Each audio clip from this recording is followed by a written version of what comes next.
बिस्मिल्लाहिर्रहमानिर्रहीम। अस्सलाम वालेकुम। कैसे हैं स्टूडेंट्स? सब ठीक ठाक हैं? कैंडल एकेडमी पाकिस्तान में एक नए लेक्चर के साथ आपको खुशामदीद कहते हैं। और आज हम class 12 physics federal and KPK board chapter number 13 electromagnetism का लेक्चर नंबर 19 है और हम प्रॉब्लम सॉल्व करने जा रहे हैं। ये प्रॉब्लम हम एक दो पार्ट में या तीन पार्ट में जिस तरह फिजिबल होगा हम सॉल्व करेंगे, लेकिन ये हमारा आज फर्स्ट पार्ट है प्रॉब्लम सॉल्व करने का। तो चलते हैं, हम फर्स्ट प्रॉब्लम सॉल्व करते हैं। और कॉपी पेन संभाल लें, हेडफोन्स लगा लें अगर आवाज़ कम आ रही है, और तवज्जो के साथ प्रॉब्लम सुने। जहां आपको नोट करना हो वीडियो को पॉज करें, नोट करें और फिर आगे जाने दें। चलते हैं फर्स्ट प्रॉब्लम की तरफ। Problem number 13.1। At what distance from a long straight wire carrying a current of 10 ampere is the magnetic field equal to the Earth's magnetic field of 5 into 10 to power minus 5 Tesla? Problem number 1 में एक conductor दिया हुआ है, straight conductor है और length उसकी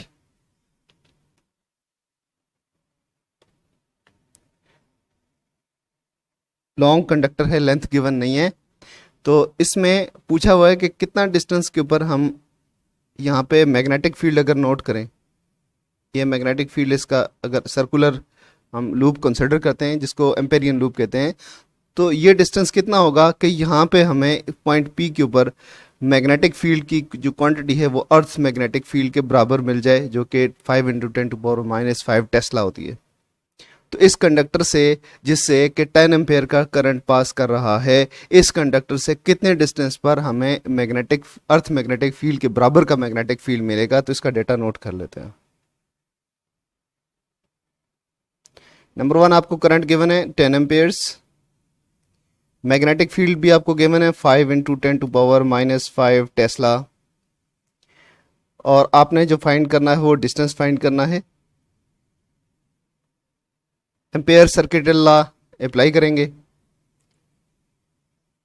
summation of B delta L is equal to mu naught I, और ये डेल्टा एल जो है स्मॉल लेंथ एलिमेंट्स हैं, ठीक है, ये डॉट प्रोडक्ट है स्मॉल लेंथ एलिमेंट और मैग्नेटिक फील्ड का। तो जब इस सब का समेशन लेंगे, छोटे छोटे पीसेस हैं, इनका सब का समेशन लेंगे, तो ये हमारे पास सर्कुलर पाथ जो हमने कंसिडर किया है तो उसका सर्कमफेरेंस आ जाएगा। तो इस समेशन का साइन हट जाएगा, B dot 2 pi R is equal to mu naught I हो जाएगा। यहाँ से आपने ये रेडियस फाइंड करना है। अब ये रेडियस आ गया, वो सर्कमफेरेंस था, ये डेल्टा एल जो था सर्कमफेरेंस था, लेकिन अब ये है रेडियस, ठीक है। रेडियस हमने निकालना है, तो ये हमें इस तरह से मिलेगा, म्यू नॉट आई अपॉन 2 पाई बी। इसमें वैल्यूज आपने पुट करनी है। मैग्नेटिक फील्ड की वैल्यू है 5 into 10 to power minus 5 Tesla.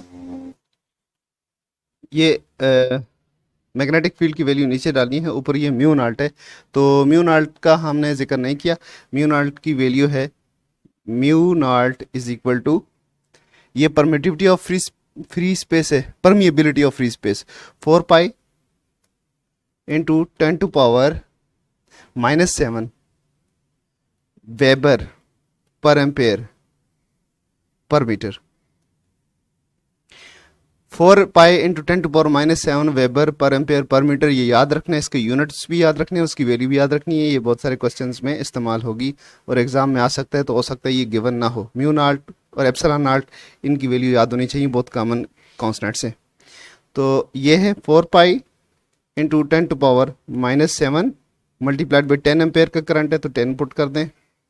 2 pi 2 into 22.7 3.14 भी लिख सकते हैं, और मैग्नेटिक फील्ड की है 5 into 10 to power minus 5 tesla है मैग्नेटिक फील्ड। तो इस सारे को आपने सॉल्व करना है, इसका आंसर आएगा 0.04 मीटर्स।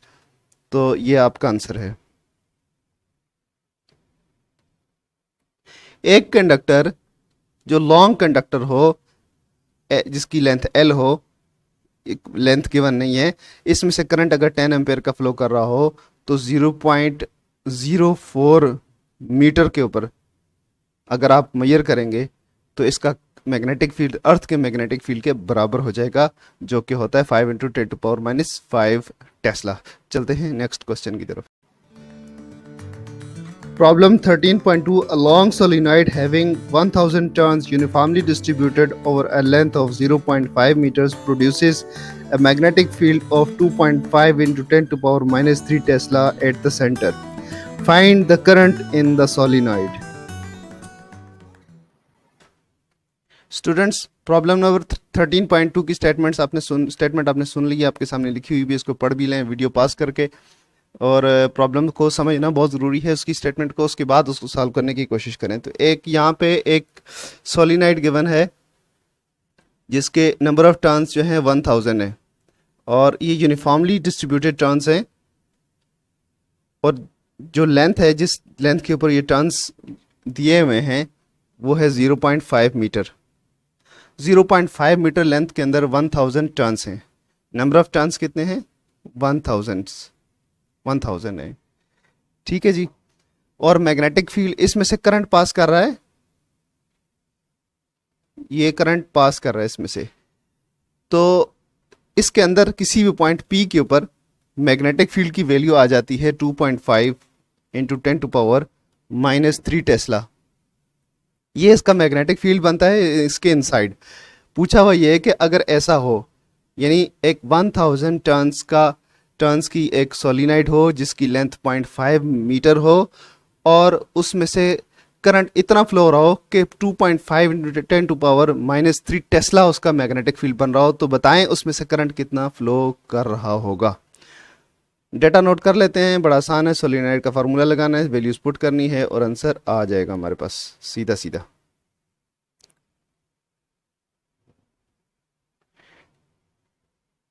ये डेटा है जी, नंबर ऑफ टर्न्स है 1000, मैग्नेटिक फील्ड प्रोड्यूस हो रहा है उसके इनसाइड जो है 3 × 10⁻³ टेस्ला, और लेंथ ऑफ द सोलिनॉइड है 0.5 मीटर्स, जबकि ये m साथ लिख देते हैं, मीटर्स है। Mu not permeability of free space है 4π10⁻⁷ weber per ampere per metre. बार बार कह रहा हूँ कि परमिएबिलिटी और परमिटिविटी आपको याद होनी चाहिए, कम से कम एयर की। तो करंट हमने फाइंड करना है, चलते हैं सोल्यूशन की तरफ। सिंपल सा फार्मूला है, अप्लाई करना है और सोल्यूशन मिल जाएगा। सोलिनॉइड का जो फार्मूला होता है मैग्नेटिक फील्ड फाइंड करने का, वो होता है BL = N μ0 I। N number of turns है, हमने कैपिटल लिख लिया, कोई मसला नहीं, स्मॉल लिख लें तब भी कोई प्रॉब्लम नहीं है। L उसकी लेंथ है, सोलिनॉइड की लेंथ है। तो इसमें B आपने फाइंड करना है magnetic field, sorry current find करना है। करंट फाइंड करना है तो करंट को आइसोलेट कर लेते हैं, अलग कर लेते हैं। BL/μ0 N μ0। तो आप सिर्फ यहाँ पे वैल्यूज पुट करें। मैग्नेटिक फील्ड इसका कितना है? मैग्नेटिक फील्ड 2.5 × 10⁻³ टेस्ला, और लेंथ इसकी कितनी है? 0.5 मीटर्स। μ0 की वैल्यू है 4π10⁻⁷ वेबर्स पर एम्पेयर पर मीटर, और यहाँ पे नंबर ऑफ टर्न्स 1000 यहाँ पे पुट कर दें। थोड़ी वैल्यूज आगे पीछे हैं, कोई मसला नहीं है, लेकिन सोल्यूशन इसका सही आएगा। आप इसको सॉल्व करें तो आपके पास आंसर आएगा 0.9 एम्पेयर। 0.99 एम्पेयर्स यह आपका आंसर होगा। यानी अगेन हम देख लेते हैं, आपके पास एक सोलिनॉइड है, उसकी लेंथ 0.5 मीटर है, और उसके अंदर जो करंट फ्लो करा रहे हैं उसके अंदर से करंट पास कर रहा है, आई करंट उसके अंदर पास कर रहा है, और उसका मैग्नेटिक फील्ड है 2.5 × 10⁻³ टेस्ला। नंबर ऑफ टर्न्स 1000 है, N = 1000। इस सिचुएशन में अगर इतना मैग्नेटिक फील्ड कोई प्रोड्यूस कर रहा है सोलिनॉइड, इतनी लेंथ का, इतने टर्न्स का, तो उसका करंट होगा 0.99 एम्पेयर्स। चलते हैं नेक्स्ट क्वेश्चन की तरफ। Problem number 13.3, a proton moving at right angles to a magnetic field of 0.1 Tesla experiences a force of 2 into 10 to power minus 12 newtons. What is the speed of proton? Problem number 13.3 की statement आपने सुन ली। कहा हुआ ये कि एक आपके पास magnetic field है, फर्ज करें ये हमने इनवर्ड मैग्नेटिक फील्ड यहाँ पे ड्रा कर दिया है, और एक प्रोटॉन को यहाँ से इन किया हुआ है इस मैग्नेटिक फील्ड के अंदर एस डायरेक्शन में। प्रोटॉन क्या होता है? हाइड्रोजन आयन होते हैं, H plus ion or protons. तो हाइड्रोजन आयंस या प्रोटॉन जो भी कह लें, उसको यहाँ से इस मैग्नेटिक फील्ड के अंदर विद वेलोसिटी v इसके अंदर इन किया हुआ है, इस तरह से कि मैग्नेटिक फील्ड का और वेलोसिटी का आपस में जो एंगल बन रहा है वो 90 डिग्री है, theta is equal to 90 degree. और इसके ऊपर जो फोर्स लग रही है 2 into 10 to power minus 12 newton लग रही है, जो इसकी डायरेक्शन को चेंज कर रही है, इसको सर्कुलर पाथ के ऊपर घुमा रही है, या स्पाइरल जो भी है एलिकल पाथ है, लेकिन ये इसकी फोर्स इसकी डायरेक्शन को घुमाने के लिए लग रही है। मैग्नेटिक फील्ड की जो स्ट्रेंथ है वो 0.1 टेस्ला है। वेलोसिटी इसकी फाइंड करनी है, डेटा नोट कर लेते हैं पहले।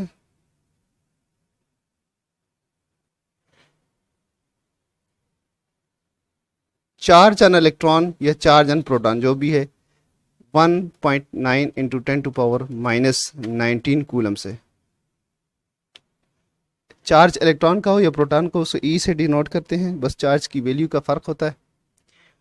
चार्ज की मैग्नीट्यूड इसका नेगेटिव है या पॉजिटिव है, बाकी मैग्नीट्यूड में सेम होता है।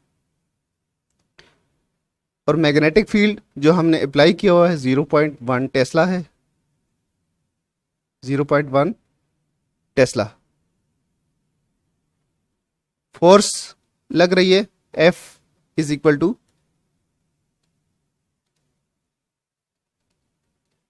F is equal to 2 into 10 to power minus 12 newton force लग रही है, जो इसकी डायरेक्शन को चेंज कर रही है। क्योंकि हमें पता है कि मैग्नेटिक फोर्स किसी भी चार्ज पार्टिकल के ऊपर लगती है तो उसकी सिर्फ डायरेक्शन को चेंज करती है, उसकी मैग्नीट्यूड के अंदर कोई फर्क नहीं आता। तो हमने वेलोसिटी फाइंड करनी है v। तो सबसे पहला जो फार्मूला हमने पढ़ा था उस फार्मूले की मदद से हम इसको सॉल्व कर सकते हैं। Charge particle moving in a magnetic field experiences a force which is called magnetic force, और उसका फार्मूला क्या था? F is equal to EVB, या हम जनरल बात करते हैं तो QVB लिखते हैं, QVB साइन थीटा, जबकि ये एंगल थीटा किसके दरमियान होता है? मैग्नेटिक फील्ड और वेलोसिटी के दरमियान होता है। इसको Q into V cross B भी कह सकते हैं।